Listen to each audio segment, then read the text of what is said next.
So, on today's episode of Move Your Brain, Move Your Body podcast, I'm so pumped to have you both on here because not only do we have one person, we have two. So, we have Lacee and we have Missy, and you guys are both based out of New York.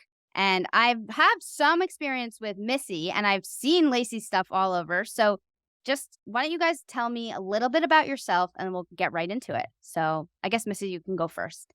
Thanks. Thanks for having us. We're very excited. It's always very exciting to obviously talk about your passion and what you do all day and what you spend your time in. Everybody has a story, which is very interesting.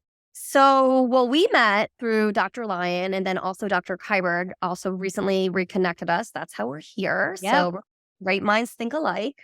I will try to make this short because I've been in the industry, like just in this general world of caring about people's health for a really long time. I went to my undergrad as in nutrition.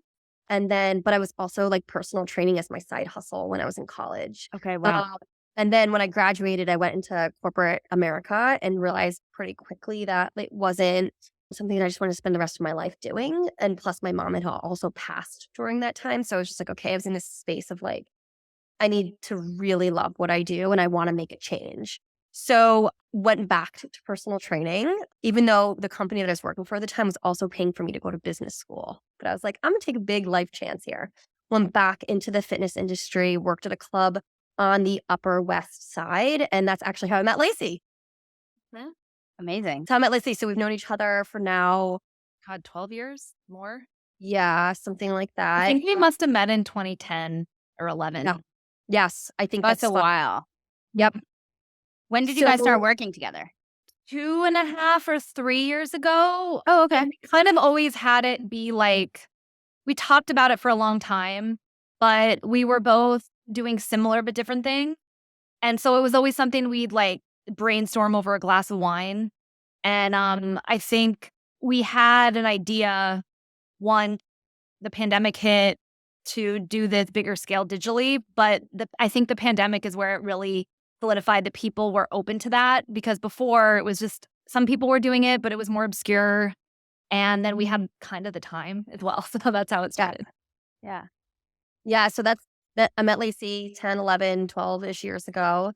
And it was always kind of brewing. And it's funny, when I fast forward, when I think about where we are now, I'm like, oh, that's so funny. We would just even kept bumping into each other on random city corner streets.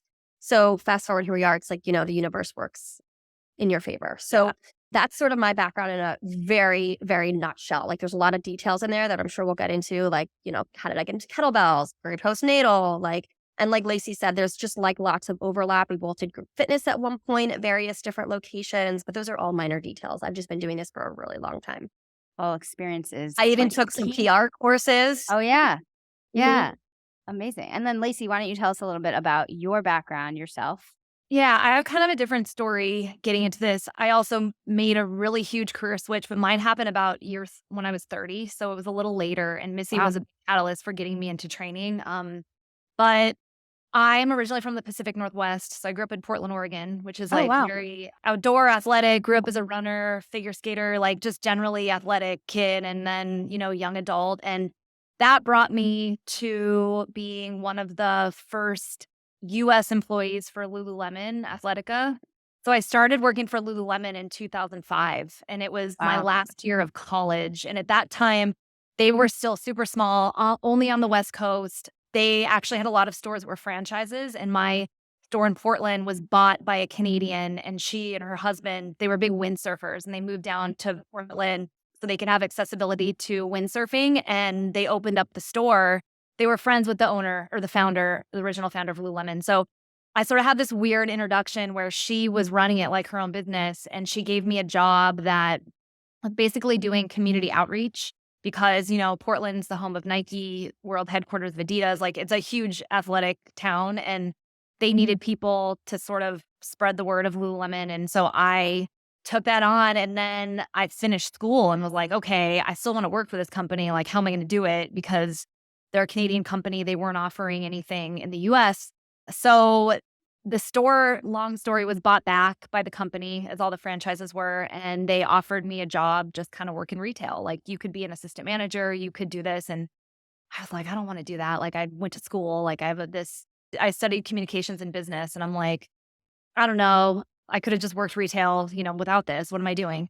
My dad's an entrepreneur, and he was like, if you really like this company, stay there for a year, see if you can grow, and maybe eventually you'll grow. And that's exactly what happened. I stayed there, ran the store in Portland for 2 or 3 years, and then convinced Lululemon to move me to New York. Wow. So I ended up, it took me a while because they were like, who are you, you West Coast? Like, you don't know anything about the East Coast. New York is one of our big emerging markets. Like, we're not going to just bring you. But they eventually did. And they put me in a store on the Upper West Side. And I was covering someone's maternity leave, the manager of that store. And I just fell into this role in one of the biggest, it was actually the biggest volume store in the US at the time. So I had a lot of attention on that store. And because of New York, Lululemon hadn't gone public yet. It was like a big time to be with that company. So I met Missy through going to her gym. She was actually recommended through another connection there that I'd met through Lululemon. I started talking to her. She wanted to be an ambassador. So we started in this weird thing where I was like not really in fitness. But then I became super into I'd always been into the fitness side, and I was sort of like always interested in training. And eventually I left Lululemon after 10 years. I'd been in New York with them and done a lot of roles with them in all throughout the East Coast, went to London for a while. So I had this big thing. Missy was always there. I was, she even trained me and some of my assistant managers for a while. And so when I left, I went to a startup briefly and it didn't work out. And after that, I was doing a ton of soul searching. And she was like, why don't you become a trainer? You have the connections. You know so much about this already. You need to just get certified because you've already been kind of doing some of this stuff. It would be perfect for you. And I was like, shit, that's such a huge risk. I don't know. Ended up, obviously, here I am. So did that, got all my certification, Missy sent me my first client, built my business. It took 2 years to really feel confident, but I did it from the ground up. I never worked for a gym, and I just developed a clientele in New York, and it was all referral based. Started teaching some group fitness, and it just snowballed from there. And I ended up building a really strong, thriving business. And it's been I don't know, maybe 8 years, 9 Wow. years that I've been doing this, which is crazy to think about because I still feel new sometimes. I did it quite fast. Yeah. So I just went full throttle though. When I do something, I usually go pretty detailed and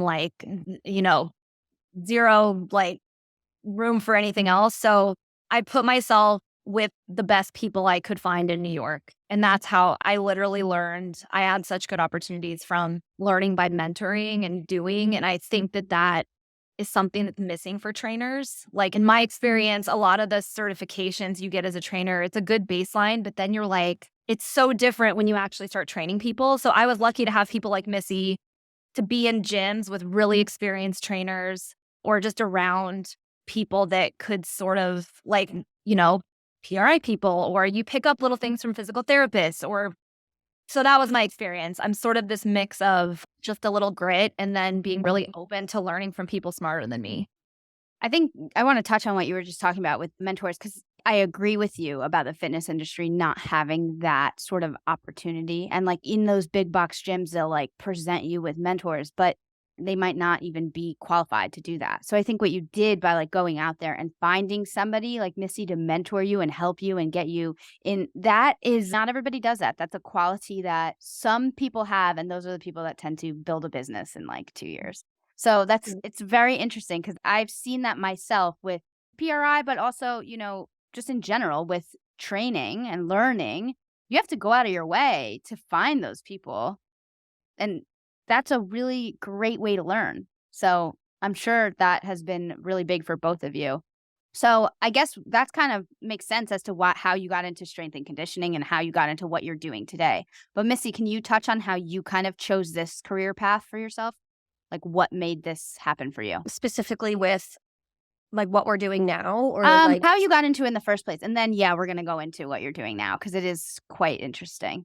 I think I always just was interested in people's health because I literally was around my mom who was sick most of my life, kind of with cancer, really sick. So I think I just was always really curious around food and as medicine and, strength was, the first thing I did when I got a license to drive I didn't like go out and hang out with my friends. I actually bought a gym membership.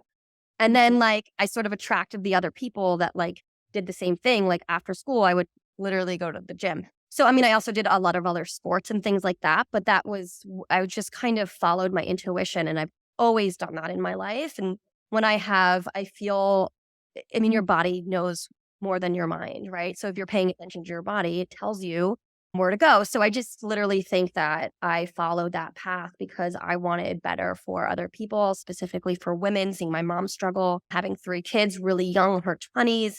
Obviously, I was like too little to remember those details. But as I got older, I really just was aware of how important it is to take care of your body.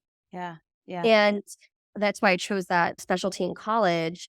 But I'm such a mover that I didn't envision myself being like in a hospital in dietetics. Like I also felt like at the time I wasn't really taught about entrepreneurship.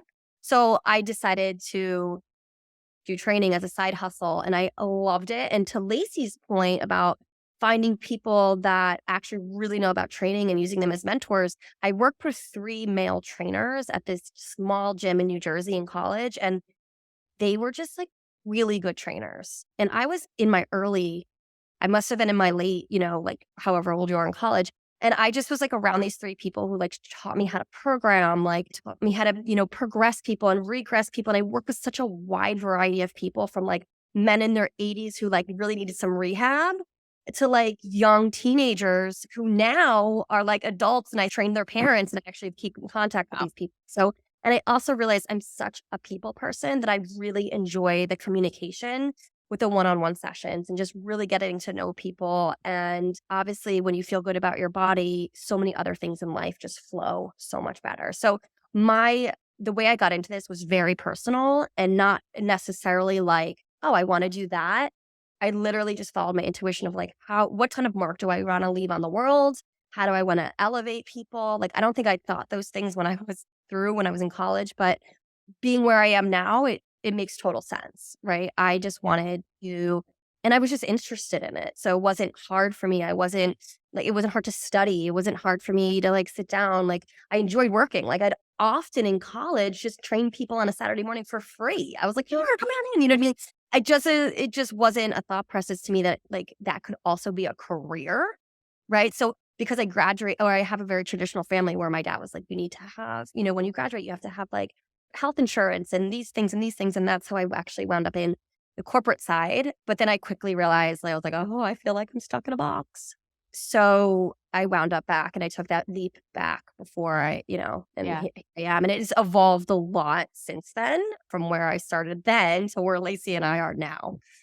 Yeah. So let's talk a little bit about that. So you mentioned about the pandemic and how you guys kind of have known each other for a long time. And then during the pandemic, you got together and really talked about evolving for the future. So maybe Lacee, can you touch a little bit on that and what transpired during the pandemic? Because obviously you guys have produced something really great, and I want to definitely talk about that on here. So I started building a digital business on my own maybe a year before the pandemic, and it was meant to be a way to leave New York eventually and have flexibility in my career. So I saw the writing on the wall, having a business background. I was like, I can't be a one-on-one trainer forever, and I don't want to open a gym. So what is the next path? And I think a lot of trainers struggle with this. You're like, how do I actually make a sustainable living with this when I'm not 25 and running around New York City and, whatever. So I was also been long-term dating someone that is from Mexico. And eventually we were like, we're going to have to go back and forth, or I'll have to go there. He has 2 daughters. And so I thought digital is going to work for me. So it was a one-on-one type of thing. Started building up an exercise library and used some software to train people remotely. So I started with maybe 10 clients remotely and then had my normal New York business. So I was already starting a little bit. And I started talking about, we really have found with the majority of our clients and general population that kettlebells are so accessible. We both use them for, I'd say at that point, 70 to 80% of my total training with kettlebells. Missy was training almost 100% with them to do this strength test specific to kettlebells. And I was like, you know what? Out of everything I've done in the past 8 years as a trainer in New York, this is what I always come back to with most clients. Like they work the best for most people. So how could we do this bigger scale? And how could we do it digitally?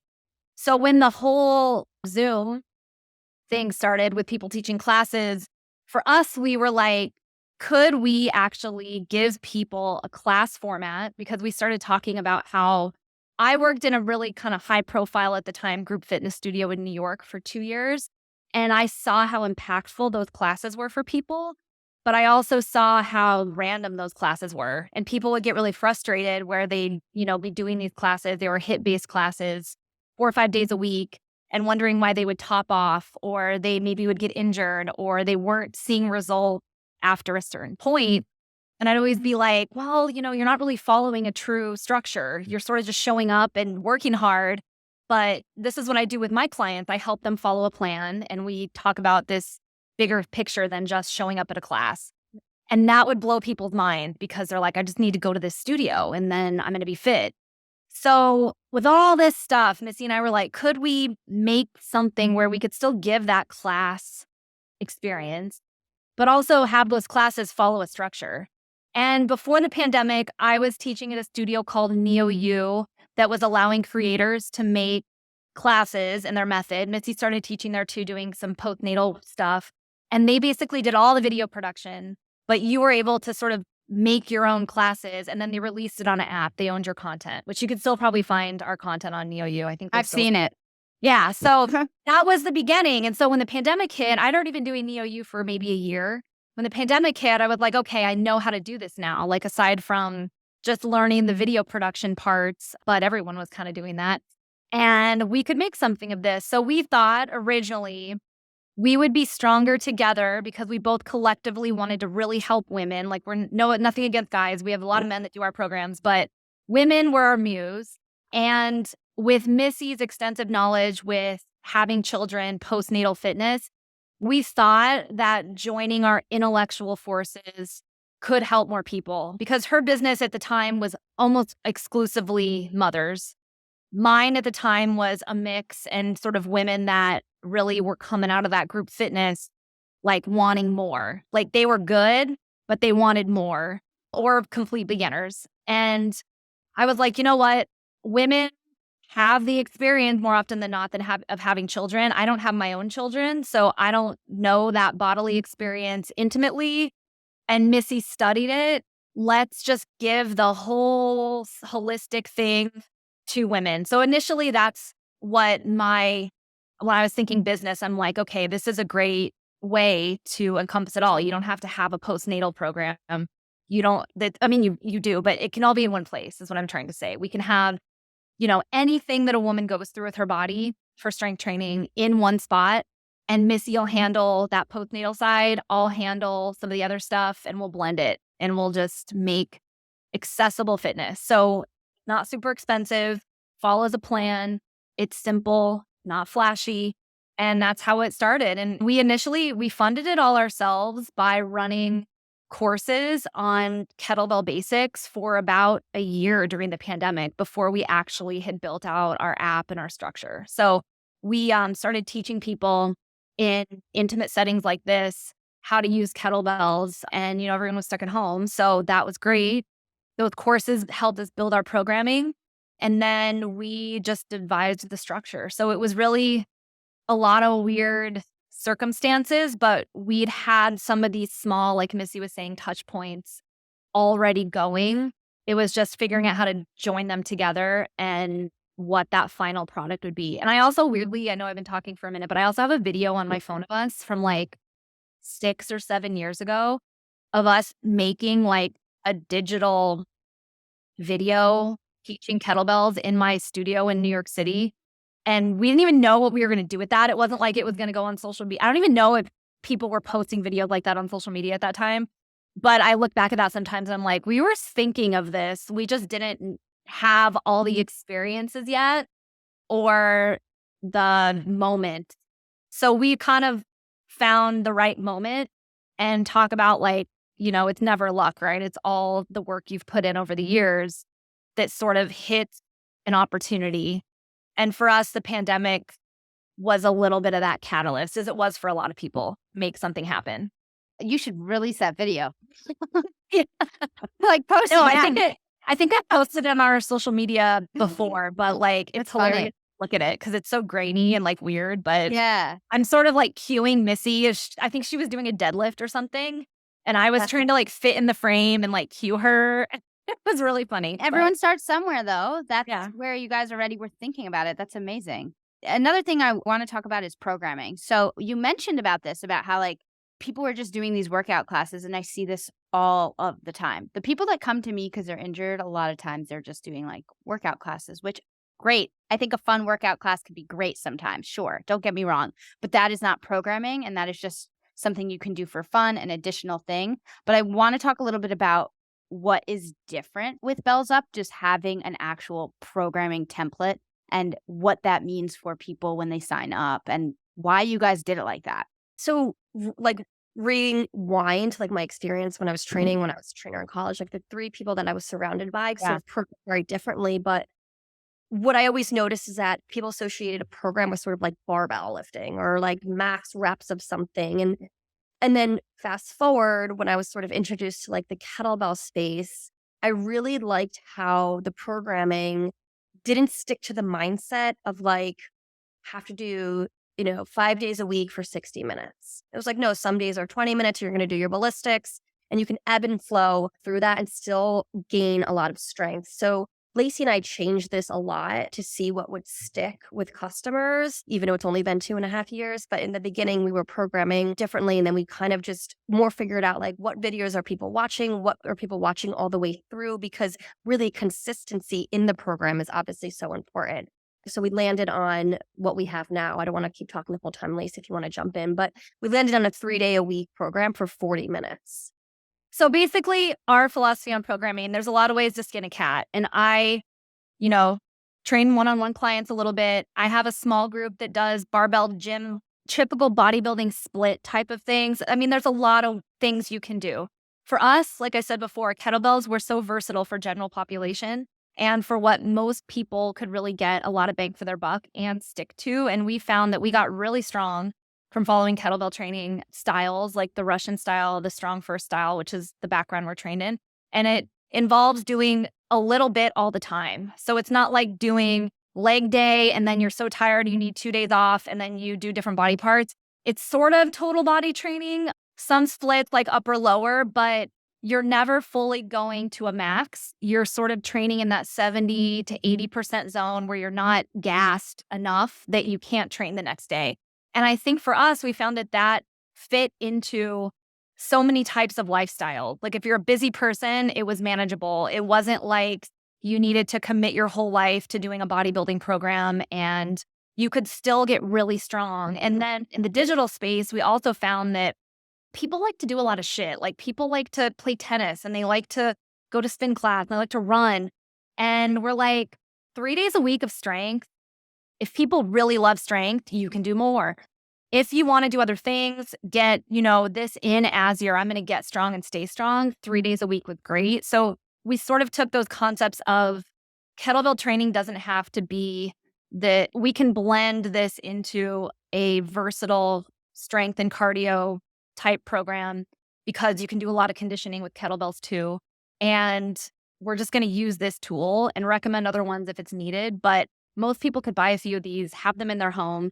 We did the same thing. Like we were using them this way for years and got really strong. And you have to sign up for the long haul with it. Your results could be a little slower as far as like building muscle, but it's more manageable, right? It's sort of like the tortoise versus the hare. Like you're not running a sprint with these things. It's a marathon, but that repetitiveness is what makes it stick. And that's why we're like, we got to get people to start thinking about repetitiveness in a group program. Because if you're just showing up, I get a lot of heat on social media because sometimes I'll call out like the Pelotons of the world or the classes people love. I don't have anything against any brand or any type of thing.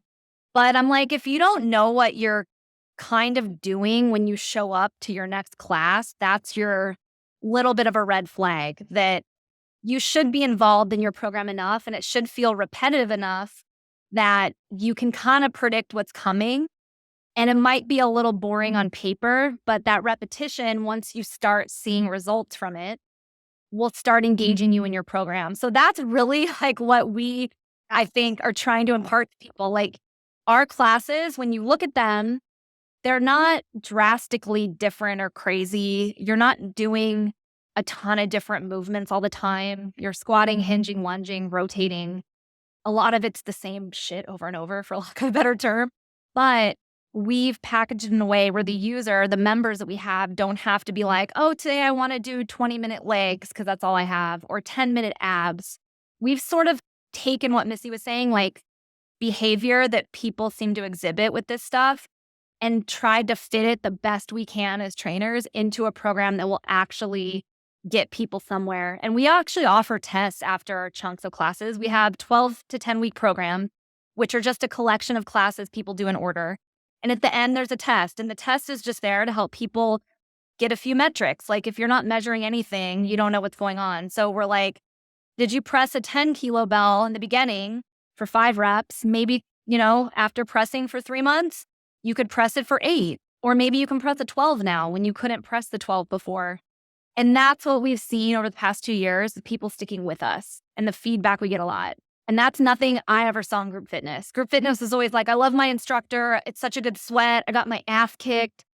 But it was never like satisfied with progress or meeting any kind of goal per se.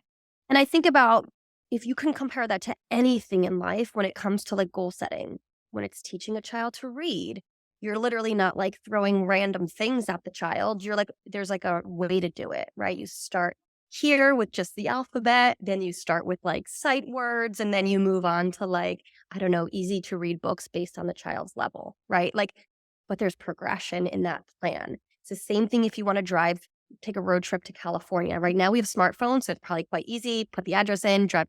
But before smartphones, like we literally, and the smartphone is the map, right? You're not going to just get in the car with no plan. If you do, kudos to you. But like, I feel like if you want to progress in anything in life, there needs to be some sort of plan, right? Like Lacee said, it's the people that we have want to do a million other things, and that's awesome. And we're trying to help you do those million other things for as long as you can, for not fall apart.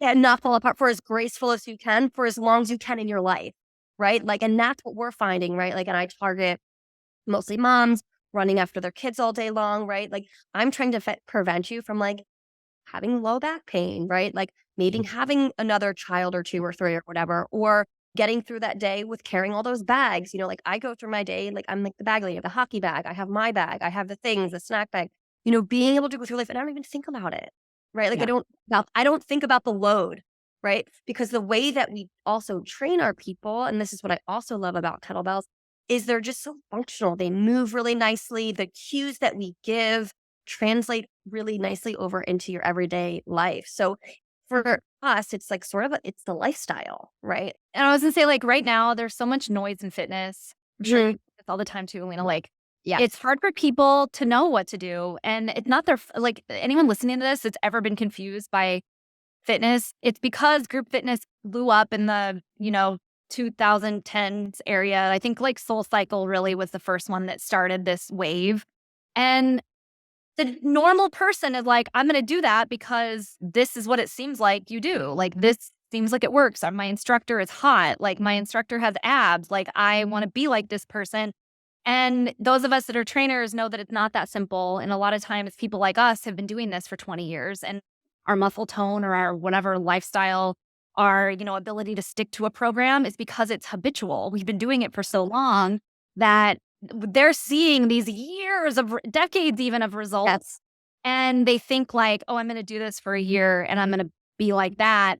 And then it's a loop and it's frustrating. Plus, it's not sustainable. Like what Missy was saying, for most people, like you've got family, you've got work. A lot of times this stuff starts small. And then if you really want to go after those specific goals, you'll do that and you'll diverge and you'll figure out, how much time you want to devote to it. But I think like group fitness, in my opinion, is kicking people's asses and isn't sustainable. And they get frustrated, injured, or a combo of both, quit, do the cycle again. And we're sort of like, we're not flashy. We're not like giving you a sexy workout. We're not saying this is going to give you, your dream body in 6 months. But let us teach you some habits. And if people get anything from what we put out there, that's what we want, long-term habits. Like we have people leave our platform all the time to like, I have one girl that's been with us for 2 years that's doing a bodybuilding program, like an intense one now. Was she ready to even think about that 2 years ago when she started Bells Up TV? No. But that foundation, the habits she made, it bred a love for fitness for her. And she decided to go more to an extreme. That's cool. Some people might be like, kettlebells 3 days a week keeps me fucking fit. I'm going to stay here and I'll ride my bike on the weekends and pick my kids up. And like, this is where fitness in my life makes sense. And that's the person that we're, really building this for. And what I love about understanding how programs work, like for me, because I'm like, okay, I had my first baby, you have the baby, you have to start somewhere, not where you ended, even like depending on how your pregnancy went. I'm not going to start snatching, after that 6-week to 7-week postpartum checkup. No, I'm probably going to go do our postpartum program. I'm probably going to go into the beginner even and do our beginner program. And then I'm going to go into the intermediate advanced, right? And then I go through that for a couple of years. Oh, and then I have a second baby, right? And I could probably stick through the intermediate advanced, maybe through the pregnancy, depending on how I'm feeling. And if not, maybe I dip down and go back to the beginner. And then when I have that baby, I come back, I do the postpartum program, and then you just progress from there. And it takes all of that guesswork out of like, we're not saying, again, like they said, this may not give you the dream body that you think that you're going to have in 6 months, but this is about like, this is a journey. This is a process, for like lack of a super cliche thing to say, but it's like maintaining and giving you like, this is the anti-aging answer. Like there is no pill. Like this is the pill. This is it. Like you actually have to do the thing, right? I know in a world full of like social media and one-click shopping and like you actually have to move. And it was really funny. I had this conversation with my 8-year-old the other day. He was like, are sports going to still be sports in 50 years from now? And I was like, this is so funny because like just the way technology is and how his brain was thinking, I was like, yes, sports will still be a thing, right? Like how different is baseball really from baseball 50 years ago, right? Like you still actually have to play baseball. The technology is same, like you're not listening to it on the radio. You still actually have to do the thing. So that's I was going to say like, you might, with your background in training and PRI and listeners, to this podcast, like there isn't like a blueprint for programming for trainers. Like I get asked this all the time. Can you do a course on programming or can you teach me how to program? And yes, there are frameworks to do it, but I think it's an evolving science. And Missy and I have learned so much over 9 years working with general population. Like we could never have built a digital business without that experience of working with people.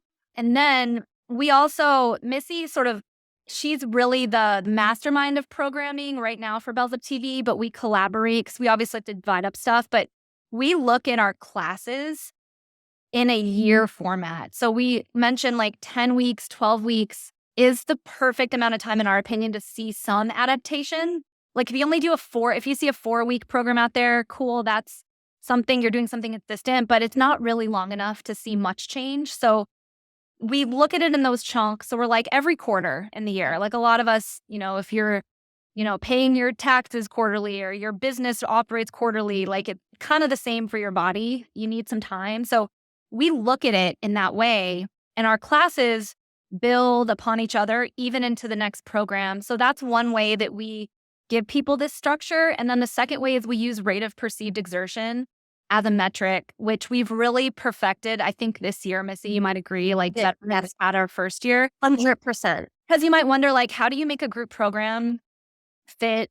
Like all 3 of us probably would be using different weights, maybe even doing different reps for the format that we're providing. So the thing that I think is great with us is our video format gives people that need a little more encouragement or not just motivation, encouragement, technique cues, and explanation of how to do things, that opportunity to follow something more than just something written on paper. So we can say, we intend this to feel like an 8 out of 10, which means like 80% of your effort. So if your weight that you're using, you could do 15 reps of this movement and feel like just cool. Your weight's not heavy enough. You are stronger than that. And I think these things help people to stay in a mindset of, I'm not going to just use the same 10-pound dumbbells for a year. And that's another thing in group fitness that I think people get stuck in. It's like, oh, I did my strength training, but you've used the same weights. You're not familiar yet of progressive overload, how you need to constantly be thinking in a mindset of a learner and making these upgrades for yourself and having a kind of a direction on how to do that. Like all of us have to kind of learn that and adapt it. So our programming structure is really us like looking at it big picture like a personal trainer. Like we're looking at it holistically, not just class by class or even month to month. And then we're giving people these little like sort of expandable structures to make some judgment calls in their training. Like if they need to adjust things based on the equipment they have or what they can physically do or can't do.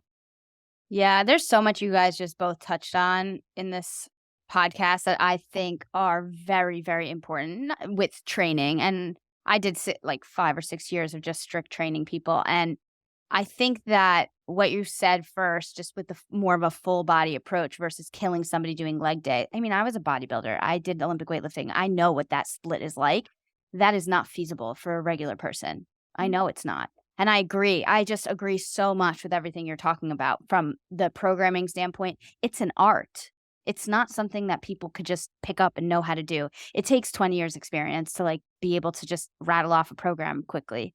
And I think that there's a lot behind both of you, that your backgrounds are so different, but they coincide so well. And that's why you're able to do this for women and whoever sign up for this program.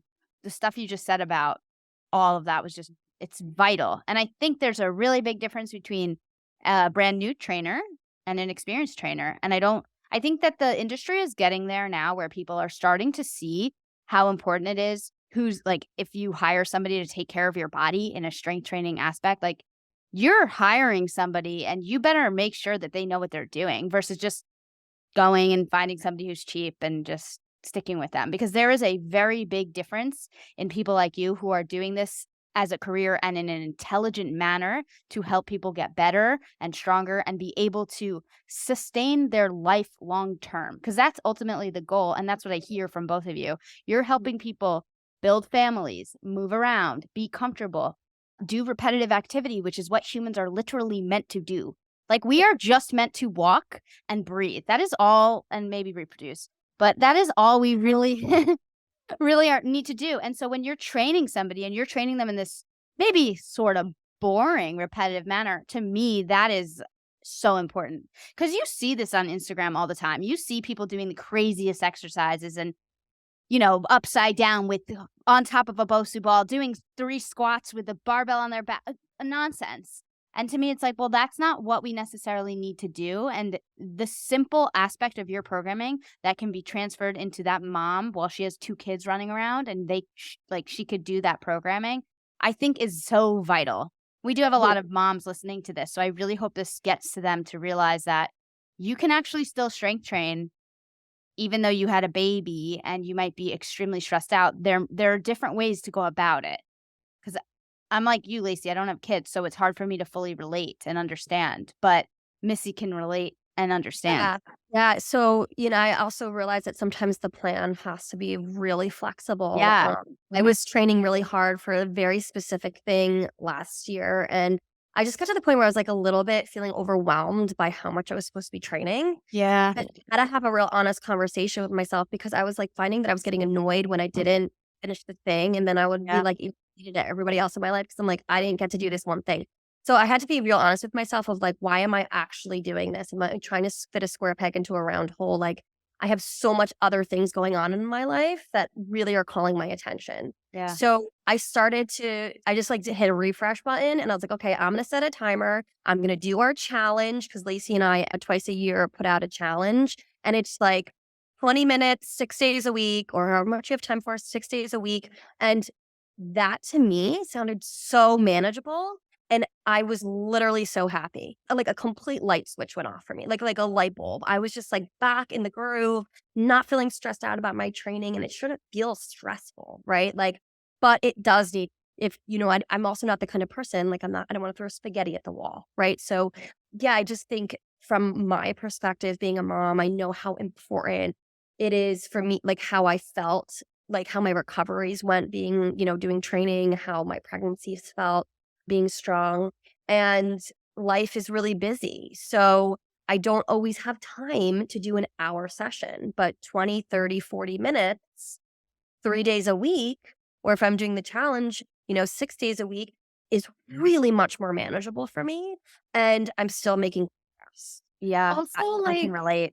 we as trainers over the years, we've mostly worked with women.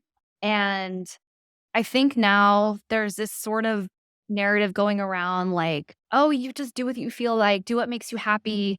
Pilates is enough, yoga is enough, running is all these things are great, but we've seen people have harder recoveries because they're not strong. We've seen a lot of things not to say that going to the gym 3 days a week is going to be this Band-Aid that's going to protect you or a bubble that's going to protect you from everything. But I think that one of the most destructive things happening right now is that women aren't educated enough to understand that strength training isn't solely about aesthetics. It's not going to make them change their bodies into a CrossFit athlete or bodybuilder in 2 seconds and get bulky. And a lot of this stuff is sort of the foundation. Again, like Missy said, it's not oh, I just show up and do this thing that isn't hard. It's actually challenging and it's meant to be that way, but it also sets you up for a lot of things you want to do in your life, like have a baby. So we actually try to get women thinking about that. If you want to have a baby in 3 to 5 years, good time to start. Or, Yes. it's not like this thing that you do at this point. It's sort of a thing like brushing your teeth. Strength training is a science. Exercise science is a science. It's not a method somebody just made up because it worked for a dancer or it worked for whatever it is. This is actually, like you said, humans are meant to walk and lift things up. Yeah. That's literally, we're not meant to run marathons. We're not meant to do a lot of these extreme things that people do. We're meant to walk and move things all day, like migrating tribes, and our bodies respond really well to that. And it's kind of this fear of strength training is really, it's been an interesting one navigating with social media, like what you talked about, Alina. Yeah. And if, like you said, if our sole purpose is to breathe and walk and maybe reproduce, it's a hell of a lot easier to recover from an incident, whether it is birth, maybe you, God forbid, gets in an accident or all the rehab, something happens where you need your body to kick in. It's really a lot easier if you're strong, right? Agree. And I think that that's sort of the key thing that's missed is it's not, we need to get you earlier. People need to get on. It's sort of you don't start saving money when you're in your 80s and 90s, right? It's the same concept. It's a lot easier when you start in your 20s and 30s. It's, it just makes life a lot easier. I'm biased because I grew up as a gymnast. So I've always done strength and conditioning since I was 5, 6 years old. Even though I was more of a rec gymnast, I feel because of my background, and there are many things about gymnastics that I wouldn't think is necessarily great as you do competitive and you get older and it's a lot of stressors on the body. But there's a conditioning aspect when it comes to gymnasts that they do. And that routine, I really did it when I was 14 onwards. And I always wanted to lift weights. And I really have this saying that's you're not just training, you're training for your life. Whatever you want to do in life, you need to be strong for. And I don't think, this is also unbiased, but I really don't think we should be having babies unless we prepare for it. Because ultimately, I've seen people that are their bodies are such a wreck after pregnancy, but they've done no strength and conditioning prior. You have to prepare yourself. This is a trauma that your body goes through. And I think the more you prepare yourself prior, the easier it's going to be. Not always. Sometimes people that are super strong have really hard situations. I'm not going to always say that. But I do think having this sort of more, I hate the word functional, but the way you are training people is in a functional manner that correlates well towards life. And that's really, those are the people you're not going to see have issues. Yeah. I know that, most midwives and doulas would say that second baby comes out faster anyway, but Makes my sense. birth with my second was cut in half. But I really feel like so much of it had to do with, I mean, I stood up after he came out too. I like literally stood up. I remember your story. Yeah, I stood up after my second son came out. I remember, and my doula was like, "Whoa!" I'm like, "I don't know, I'm okay." But there was also a lot of other things that I did to prep for that I didn't do the first time. Well, Like, didn't you have a VBAC too? Yep. I remember. So it was a completely different mental space. Also, I did a lot of meditation and all those things. That's the whole nother podcast. Wow. But yeah, you really have to tune in with that. if you Yeah. can. And I kind of, this is an anecdote, but I kind of hate when people are like, oh, women have been having babies forever. And I'm like, okay, true. But also, sedentary lifestyles didn't exist forever. Boom. I was like, just women were thinking that. probably schlepping shit around, watching Yes. things, chasing kids, Like water walking buckets to on get their water. head. Yeah. Yeah. And so I'm like, our training style is sort of like the modern day, I hate saying like the cave woman or whatever, but it kind of is. It's like lift a little, move often. It's not too much. They to were kill moving you. things. They were. I never other kids.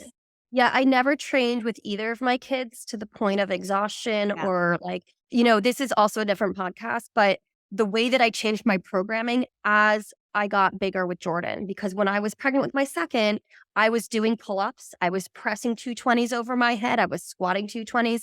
And I know that's not for everybody. I was doing that for a long time, but I changed my programming as my physical load on my body got bigger.